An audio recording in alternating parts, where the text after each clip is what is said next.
With Republicans now in full control of both the state and federal governments, Iowa Democrats are working to regain their footing.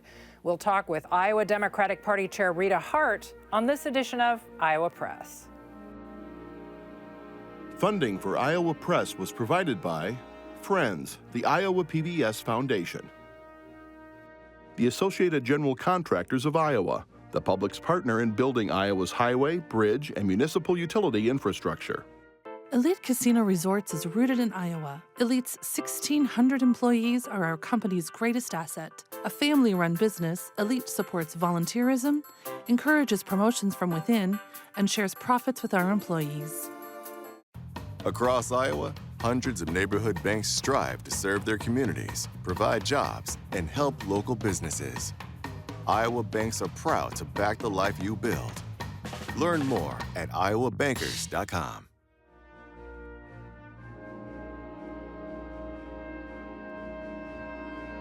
For decades, Iowa Press has brought you political leaders and newsmakers from across Iowa and beyond, celebrating more than 50 years on statewide Iowa PBS.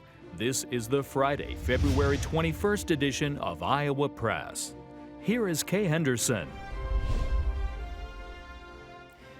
2 years ago, our guest on this edition of Iowa Press was just learning how to be Iowa Democratic Party chair. This past January, she was reelected to a 4-year term to lead the Iowa Democratic Party. She's a former state senator and the 2018 nominee for Democrats to be Lieutenant Governor. Rita Hart of Wheatland, welcome back to Iowa Press. Thank you so much. It's great to be here. Also joining the conversation, Brianne Pfannenstiel of the Des Moines Register and Erin Murphy of the Gazette in Cedar Rapids. Chairwoman Hart, we wanted to start by asking you about some fresh news this week. Late this week, Iowa Republicans in the Iowa House introduced legislation that would remove gender identity from the Iowa Civil Rights Act, effectively ending legal protections for transgender Iowans. Just wanted to get your first general reaction to that. Yeah, so I think that it's clear that Democrats stand firmly on the position that rights should be recognized for everyone. Everyone should have civil rights. And let's be clear, we're talking about the rights to housing, the rights to a credit card, the rights that help you to just help you exist on this planet in any kind of effective way. And so I think it's unfortunate that the Republicans, again, want to bring up things that are more of a culture war than they are about things that truly are important to making Iowa a better place to live. And so it's disappointing, I believe.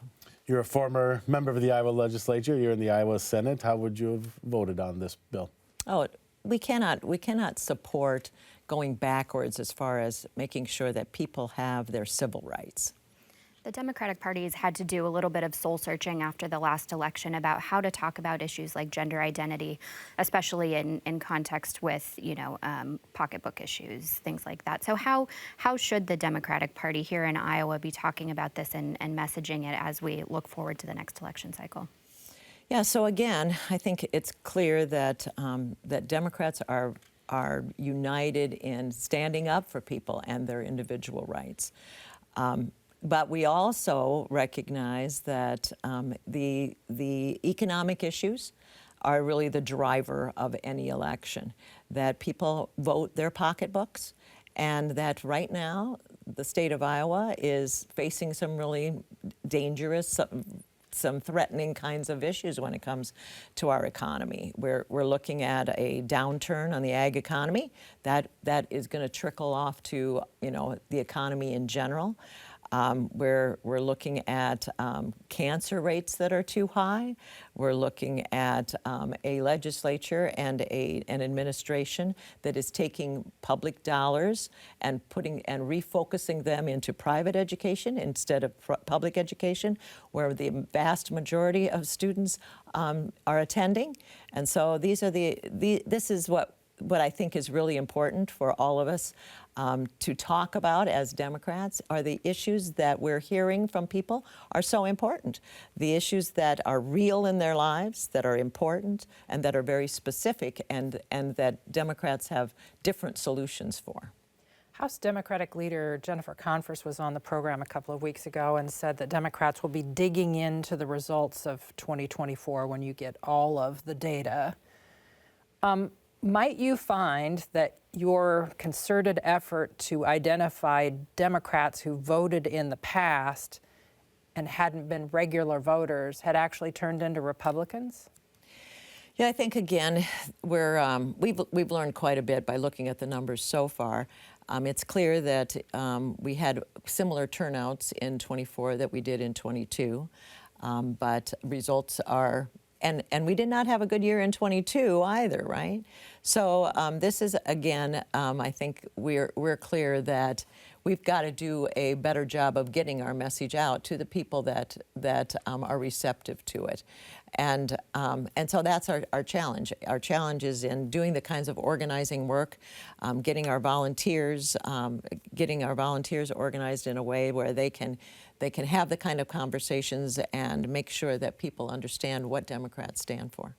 Is part of your problem that Democrats focus on policy, whereas Republicans talk about being part of their group with a cultural identity? Well, that is a really good question. I do think that we've been accused of weighing in more on cultural issues when that serves the Republican interest, right? And so I think that it comes down to what are the people saying, right? What are they caring about? And they're talking to us about how they're upset that Iowa is going in the wrong direction, that they want their children to remain here in Iowa, that they have children that have already left Iowa who refuse to come back because of some of the changes that have taken place over the last few years in Iowa. That's what people are talking about, and that's what I think is really important to the future of Iowa itself. Since you last joined us, there was a special election in the Iowa legislature because of an empty seat created when now Lieutenant Governor Chris Cronoyer was selected out of the Iowa Senate. Democrats won that special election, flipped obviously a seat that had been held Republican. We always hear, be careful about projecting too much out of a special election, one way or the other, but I'm just wondering your reaction to that, and is there a lesson in what happened there that Iowa Democrats can apply moving forward? Yeah, I think that there is. I take that very personally, that victory, because that's my old Senate seat. And so I'm really tickled that it's back in Democratic hands. I'm also tickled in the way we won that election, right? Because special elections are different. It's just a different process entirely. But the lesson I think that's to be learned there is that Democrats put up a candidate who is reflective of the district itself, right? Mike Zimmer is an educator. He is a small business owner. He is a dedicated public servant. He is the kind of person that you can send to the state legislature, know who he is today, and know who he's going to be tomorrow, because he's not going to change. He's going to be doing the hard work. He's going to be fair-minded. He's going to do his homework. He's going to come back to the district. He's going to be communicative. He's going to listen to folks. He's going to be the kind of representative that makes the state a stronger place to live. And so we put up a great candidate like that, and the people responded. And there's another one coming up now in the Iowa House. The demographics, the voting demographics there are a little bit better for Republicans than the Senate district that we're talking about here. What are your hopes for that election? So let's be clear in that in the state, in Mike Zimmer's race, that was a pretty big lift as well. That was a 21 plus Trump district. This district is I think 27 plus Trump district. So it's a little bit higher left. And so the challenge is greater, but the same scenario exists. We've got a really great candidate in Annette Griffin. She is a small business owner. She is a hard worker. She is honest. She is authentic. She's a good representative of that district. And the same thing will happen here is already happening in that special election where people are coming out to help because they recognize how important it is to get a representative that truly reflects the district itself. And speaking of strong candidates, how is candidate recruitment going for some of these races that we're going to be seeing on the ballot in 2026? Yeah, so we believe that 26 is a real opportunity for us, right? I mean, first of all, historically, we know that when one party has total control, the midterms are a time when the opposing party picks up a few seats. It is an entirely different layout in 26 than we had in 24. The top of the ticket will be the governor's race. We believe we'll have a very competitive governor's race this time around. We have 4 congressional seats. That are 2 of which have already been targeted, and we'll see what happens to the other 2. And we've got a lot of Senate and House openings for good candidates to step up. What I can tell you is that I have had lots of conversations with people who are very much interested in running. Democrats are very much fired up, and if you don't believe me, you can talk to my staffer who answers the phone at the office. We're just getting a lot of people who are very much invigorated and not happy about the direction that the country is going and the direction that the state is going. And that really is an incentive for good candidates to step up, right? So I've had great conversations with people at the federal level, and I'm also calling through everybody who ran for office last time, and I'm having great conversations with them. I just am calling to thank them, but they are volunteering that they're interested in running again. So I believe we'll have good candidates, and I think we'll have better experienced candidates and candidates with more name recognition. So should we expect to see maybe Christina Bohannon running again in the 1st district where she just lost by 800 votes? I cannot speak for Christina Bohannon, but I would tell you that that we're having great conversations there as well. Do these candidates have to make a decision when they're running for a congressional seat to tell people soon? Because you have to raise a lot of money and you have to raise name recognition. Correct. And again, I think every race is different, every candidate is different. You know, some candidates are better off to wait until after the legislature is over, you know, that kind of thing. But yeah, rule of thumb is the sooner you can get going, the better, right? Hint, legislators are going to run. Write that down. Let's turn to the governor's race. I don't think that's a shock. Oh, okay. This past week, Iowans saw Governor Kim Reynolds and State Auditor Rob Sand sort of face off over an issue. Is Rob Sand sort of the anointed Democrat running for governor in 2026? You know, I think it's really interesting that that we're talking about DOGE across the country and here in the state of Iowa, and Kim Reynolds went out to D.C. to talk about her ability to go after government efficiency.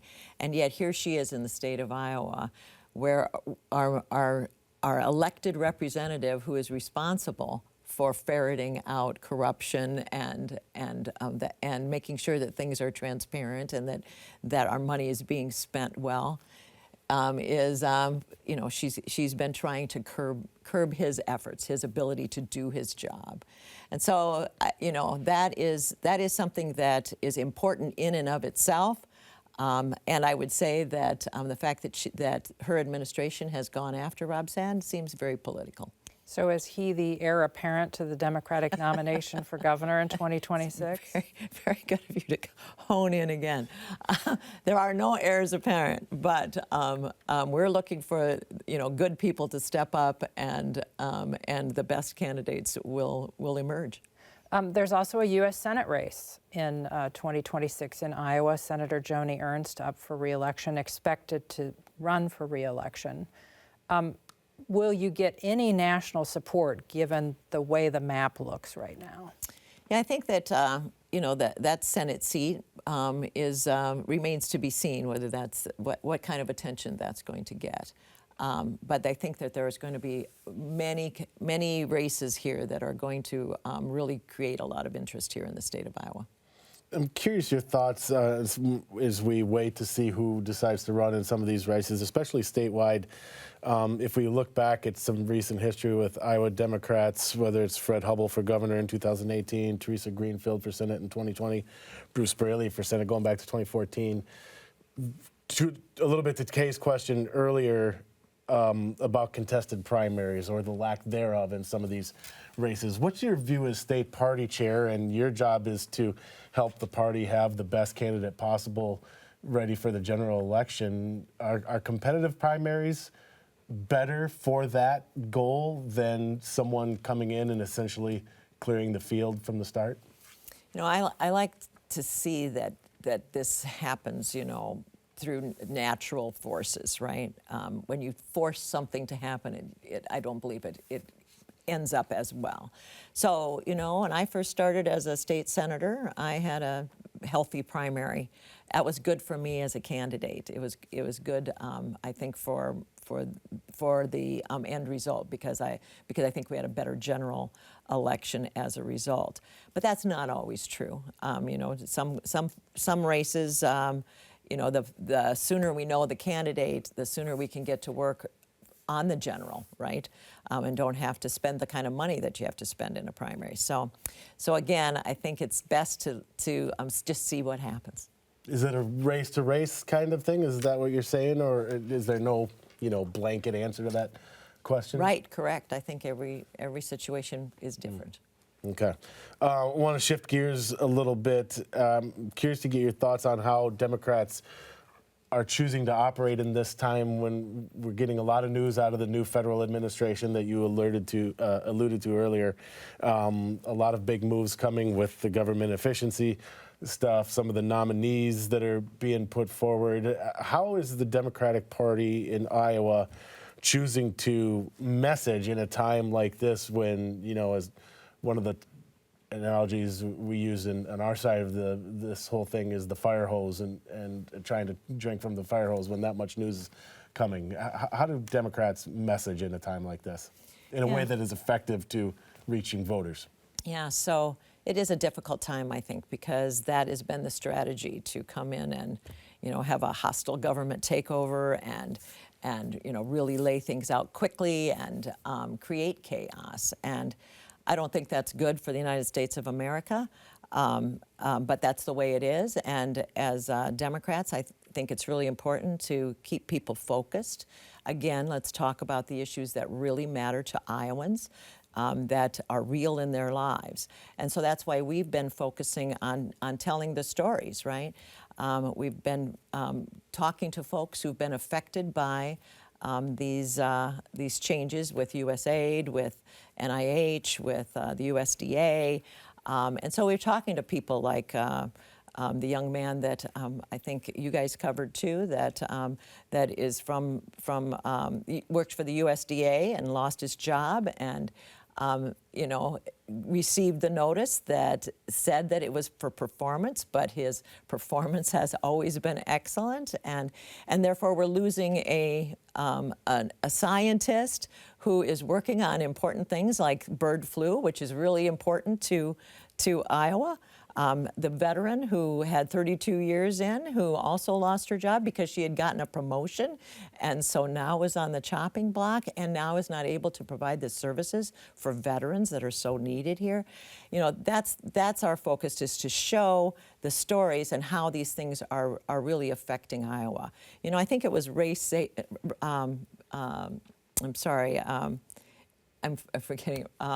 forgetting his name, but there's somebody, you guys can probably tell me, the saying that any jackass can come in and kick down the barn, but it takes a carpenter to build it, right? And I think that's what Iowans understand, is that that it doesn't make sense to look for efficiency, but then come in and just make havoc, and then have to come back in and put things back in place. That's not efficient. We've seen over the years that Donald Trump and his policies tend to be more popular in Iowa than they are nationally. So how do you break through? How do you find the things and communicate them to Iowans that might actually cut through the noise? So yeah, again, it's making it real, right? It's telling the stories. It's making sure that people understand how this is affecting individuals, and therefore how it's going to affect our economy, how the solutions that need to be taken here are probably not showing themselves in this process. And so we've got to make that real for folks. And it's Sam Rayburn. That's who I meant. Was that quote. How do you function in this environment when you have people in your party who's saying telling the stories isn't enough? We need to do more. And Democrats aren't doing enough. Sure. Well, I think that, again, there's all kinds of things that are going on, not necessarily by the Democratic Party, but by other groups that are concerned about what's happening. And so we're encouraging our Democrats to get involved at every level, right? To find out who's doing what across the state, what causes they are particularly involved in and care about, and get involved many different ways across the board. Let's talk about the health of the Democratic Party. You've been there for 2 years. What's the compare and contrast? What was the fundraising like when you arrived, and what is it like now? Because people look at Iowa, they saw Trump won here by double digits. Are they willing to invest in the Iowa Democratic Party? Yeah, I would tell you that things were not good in 2022 when I started, right? We were not in a good financial situation, and we had to do a lot of work in order to provide a plan that said this is worth investing in, right? But the good news is I can tell you very, very strongly that we're in much better shape here in 24 than we were in 22. I had 2.5 staffers when I started in 22. I have 11 staffers now. The ability to do the programming just simply did not exist. And so there were a lot of things that we can do today, getting ready for 26 as the off year of 25 that we could not do in 23. And so we're very clear in talking to folks about the work that we are doing now, that we are able to do because people stepped up in 2022 and helped make this all possible. And so now we're able to do some really strong preparatory work to get ready for 26. I've heard you talk over the past couple of years that when you began, there were a number of county parties that didn't have leadership. Have you fixed that? Well, I told you then that it was going to take several cycles, but I can tell you again that yes, we're in much better place organizationally than we were 2 years ago. And again, now we can really focus in on 25. Now that I have more staff, we're going to be able to get to that place where I could tell you that we have organization in every county in this state. That I am determined to make happen. But I can tell you that we've been focusing in on these county parties. They've been really stepping up. A lot of great things are happening because we've got great volunteers in our counties who are stepping up and doing things that are going to make a difference. And so I'm looking forward to great things happening here over the next few months. Down to our last couple of minutes, wanted to ask you, your counterpart as chair of the Republican Party of Iowa, Jeff Kaufman, has been in that position since, and I'm sorry, I can't forget the year, 2014. So more than 10 years now in that position. Iowa Democratic Party has had, with the exception of your recent re-election, much more turnover at the chair position. Is that consistency that we've seen in the last decade at the Republican Party? Is that a part of the secret sauce of the party building that you're talking about? And to that, as Kay mentioned at the top, you were recently re-elected to a 4-year term instead of 2 years, which was new. Is that part of the thinking there? I do think that, I mean, that came from the State Central Committee and members, volunteers who thought that was important to turn that term from 2 years to 4 years. I think that is a reflection that continuity makes a difference and that leadership makes a difference. And so, yeah, I think that is why I re-upped, right? I want to be part of helping the Democratic Party to have the kind of consistency that really makes a difference. And you know we have to squeeze in one question about the Iowa caucuses. There's new leadership at the DNC. You're obviously installed for another 4-year term. What's the vision for the party, and do you think there's more opportunity now to work with the DNC on something around the caucuses? Yeah, well, for one thing, I think it's much different for me as the chair of the Democratic Party today than there was when I started at that juncture in 23. And so, and it's a much different cycle, right? And we learned some lessons, I think, from the last go-around. And yes, we have new leadership at the DNC with Ken Martin. He's out of Minnesota. He understands Iowa and its history and its importance. I told you then that we're going to have a family conversation about this. We've already, you know, I'm having those conversations, you know, with people who are wanting to talk about this already. But we're looking forward to see where people are going to land on this and how we can get to some consensus. Well, the consensus right now is that we're out of time for this conversation. Right. Thanks for joining us on this edition of Hey, Iowa my great pleasure. Thanks to all of you. You can watch every episode of Iowa Press at iowapbs.org. For everyone here at Iowa PBS, thanks for watching today.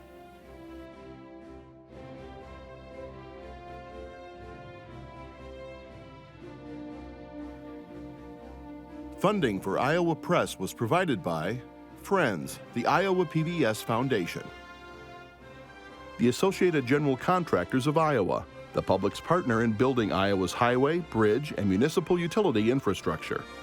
Elite Casino Resorts is a family-run business rooted in Iowa. We believe our employees are part of our family, and we strive to improve their quality of life and the quality of lives within the communities we serve. Across Iowa, hundreds of neighborhood banks strive to serve their communities, provide jobs, and help local businesses. Iowa banks are proud to back the life you build. Learn more at iowabankers.com.